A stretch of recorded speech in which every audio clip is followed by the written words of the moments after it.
درود شریف پڑھ لیجئے گا سبھی حضرات۔ اللہم صلی اللہ۔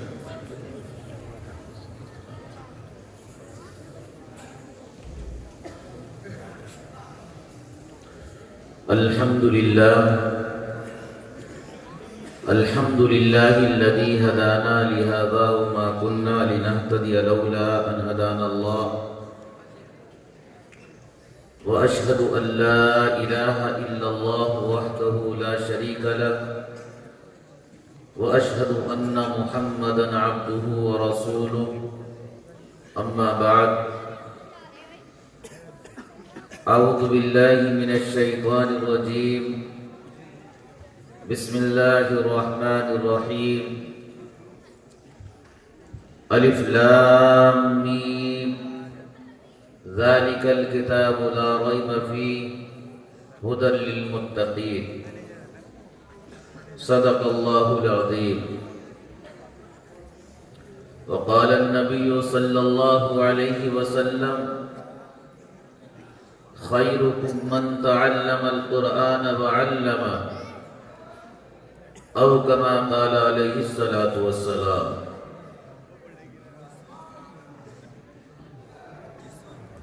قابل قدر آج کے اس عظیم الشان اجلاس کے صدر محترم اور اسٹیج پر تشریف فرما استاذی آقائی و مولائی الحاج حضرت اقدس قاری محمد اکرام صاحب دامت برکاتہم العالیہ اور دیگر حضرات علماء کرام اور معزز سامعین، میں نہ مقرر ہوں نہ واعظ ہوں نہ بادشاہ ہوں دلوں کا نہ خطیب ہوں لفظوں کا، میں دارالعلوم صدیقیہ کا ایک طالب علم ہوں اور میرے حضرت استاذ محترم کی موجودگی مجھے جلا دیتی ہے، اور یہ دارالعلوم دیوبند ہی کا فیض ہے، اور یہ دارالعلوم صدیقیہ جو میری مادر علمی ہے، اس مادر علمی کی آغوش میں رہ کر اور استاذ محترم حضرت قاری محمد اکرام صاحب کی سرپرستی اور ان کی نگرانی میں رہ کر جو سبق میں نے یہاں سے سیکھا اور پڑھا وہی میں آپ کو سنا سکتا ہوں، اس کے علاوہ میں کچھ اور نہیں کر سکتا۔ فرق اتنا ہے کہ جب یہاں پڑھتا تھا تو استاذ محترم کو سبق درسگاہ کے اندر سنایا کرتا تھا، لیکن آج وہی سبق اس دارالعلوم صدیقیہ کے صحن میں سنانا ہے۔ غلطی ہو سکتی ہے کیونکہ طالب علم ہوں، اگر کہیں غلطی ہو جائے تو اصلاح فرما دینا۔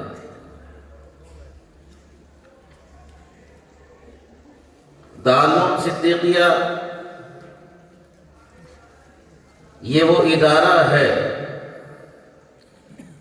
کہ الحمدللہ سن 1994 سے لے کر سن 2023 تک،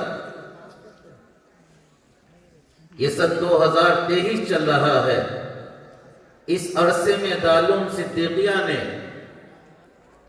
صرف اس علاقے ہی کو نہیں بلکہ ہندوستان کو ایک ایسے افراد عطا کیے ہیں جو اپنے وقت کے بہترین خطیب بھی ہیں، بہترین مقرر بھی ہیں، بہترین معلم بھی ہیں، بہترین مفتی بھی ہیں، اور اللہ ان سے اچھی جگہوں پر بڑی بڑی دینی درسگاہوں میں اللہ ان سے دین کی خدمات لے رہا ہے۔ یہ حضرت محترم کا اخلاص اور ان کی تربیت کا اثر ہے، اللہ ہم سب کو قبول فرمائے۔ عزیزان محترم، خطبہ مسنونہ کے بعد میں نے قرآن کریم کی ایک آیت پڑھی، کیونکہ الحمدللہ آج جامعہ سے 14 بچے حافظ قرآن ہوئے اور علماء کرام نے اپنے ہاتھوں سے دستار فضیلت ان کے سروں پر باندھی، دستار فضیلت ان کو عطا کی۔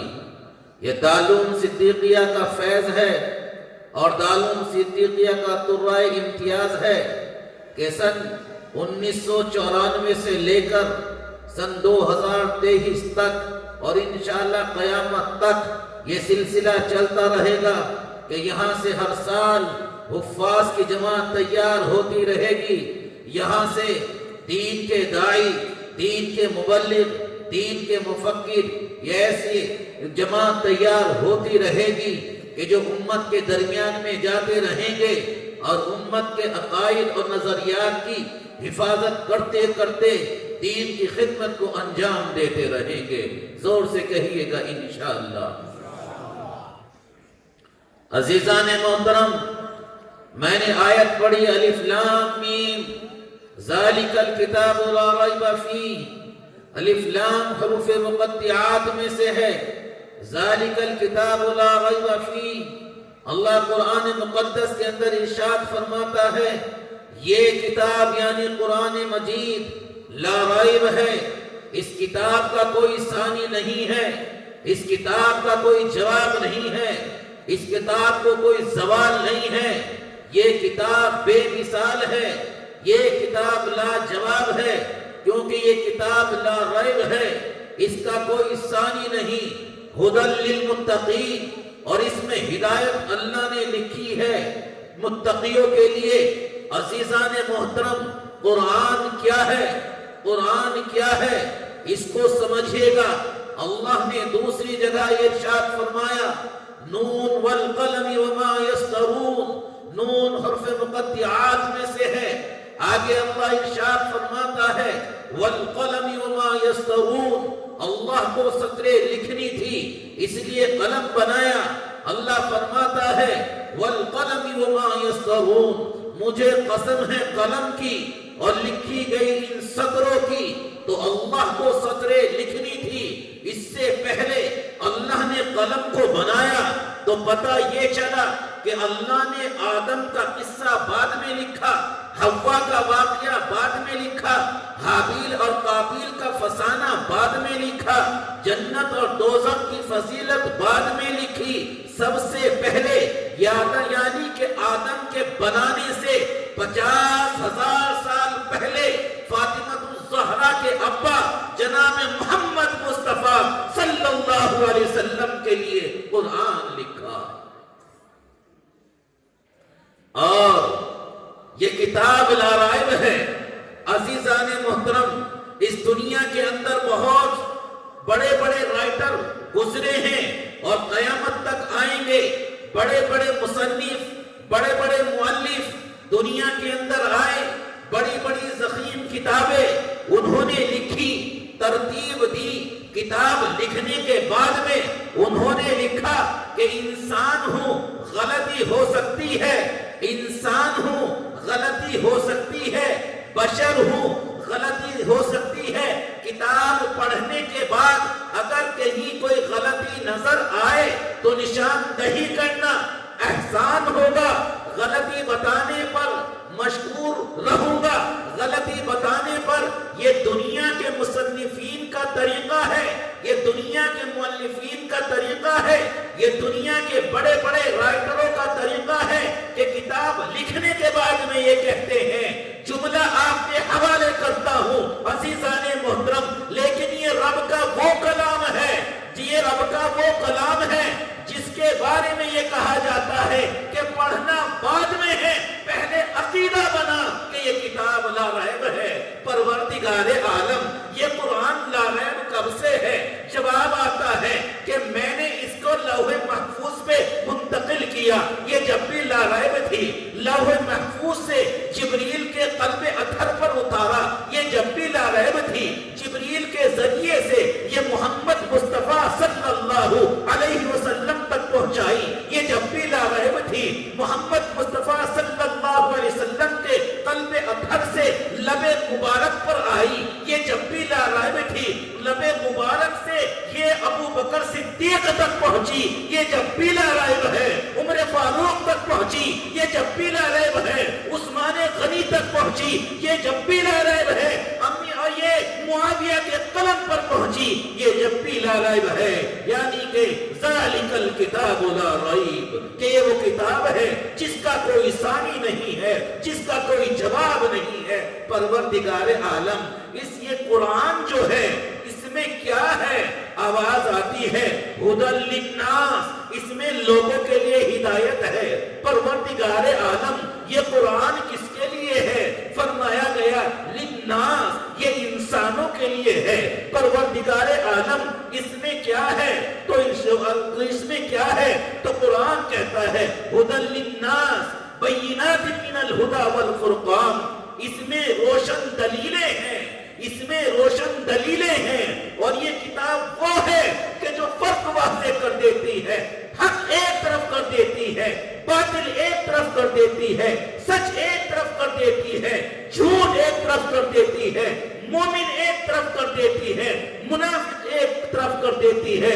والفرقان، یہ وہ ہے کہ یہ وہ ہے جو کھرا کھوٹا، کھرا ایک طرف، کھوٹا ایک طرف کر دیتی ہے۔ پروردگار عالم کس کے لیے ہے؟